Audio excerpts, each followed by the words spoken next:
Whenever historians are asked to rank the best U.S. presidents, you can bet your bottom dollar that Franklin Delano Roosevelt will be toward the top of that list, if not in the #1 spot.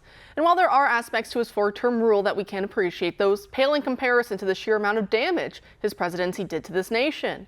FDR and his New Deal represented the spirit tip in the rise of the managerial elite who govern us to this day. Some now call that the deep state. From the way FDR's progressive bureaucratic ilk extended the Great Depression, to the way they tried to take over the U.S. Supreme Court, to the way they decided to throw their lot in with the Soviets during World War II. Roosevelt wanted America to think of Stalin as Uncle Joe. And one of his VPs, Henry Wallace, even went to Russia to see mystics and to be enamored by the fake Potemkin villages that the commies cobbled together to fool outsiders like Wallace into thinking Russian peasants were so happy with their new Bolshevik dictators. Thankfully, in a moment of clarity, FDR helped to more or less rig his last Democrat convention so that Wallace would be swapped with Harry S. Truman on the ticket, because FDR knew that he was dying and he didn't want Wallace to succeed him in office if he were to die as president, which he did in 1945, in April in fact. There's obviously a lot here to talk about. Our next guest is just the guy to do it. He has a new book out that was just released on October 10th titled The New Deal's War on the Bill of Rights, The Untold Story of FDR's Concentration Camps, Censorship, and Mass Surveillance. Joining us now to discuss is author Dr. David T. Beto, a research fellow at the Independent Institute and professor emeritus at the University of Alabama. Thanks so much for being here tonight, Dr. Beto. Thank you for inviting me. Great. So can you talk to us about what gave you the inspiration to write this book in the first place? Maybe you saw a lot of those presidential ranking lists and you felt the need to correct the record, but talk to us about why you decided to write this book. Well, I have been teaching for many years, and I was familiar with FDR's economic policy, which was not very successful.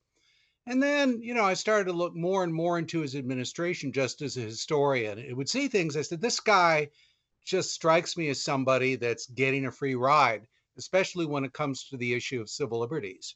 So I started to look more closely at the Bill of Rights, the rights of to be secure in your own possessions, the First Amendment, and that kind of thing, and saw a record that was arguably the worst of any president in modern American history.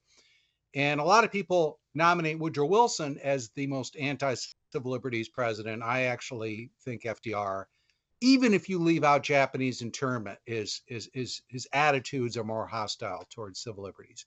And I saw this guy was ranked, as you said, he's usually #1 or #2. He's way up there. Wilson was way up there too for a while. And I said, this just doesn't jive from what I know about his administration and the administration of other presidents who arguably deserve to be ranked higher. And so, of course, a lot of our viewers will be aware of at least the internment camps that Japanese Americans were put into.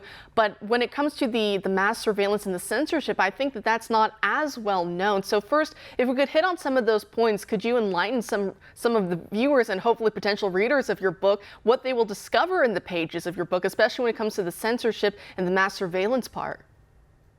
I think they will discover a lot more about internment as well, let me just say, because FDR played very much a hands-on role in that. That is often neglected. Well, mass surveillance.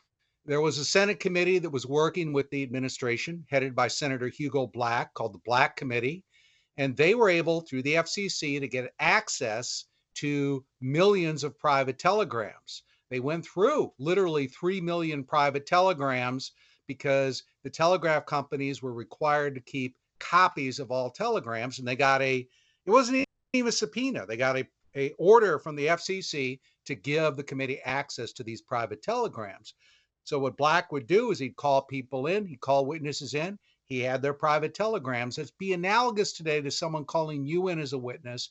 Somebody has access to all of your emails, because telegrams were really the emails of the time. People would be much more candid. They didn't save them usually. They were just for the moment, that kind of thing. And so this was an incredible example of mass surveillance, I think, going through 3 million private telegrams.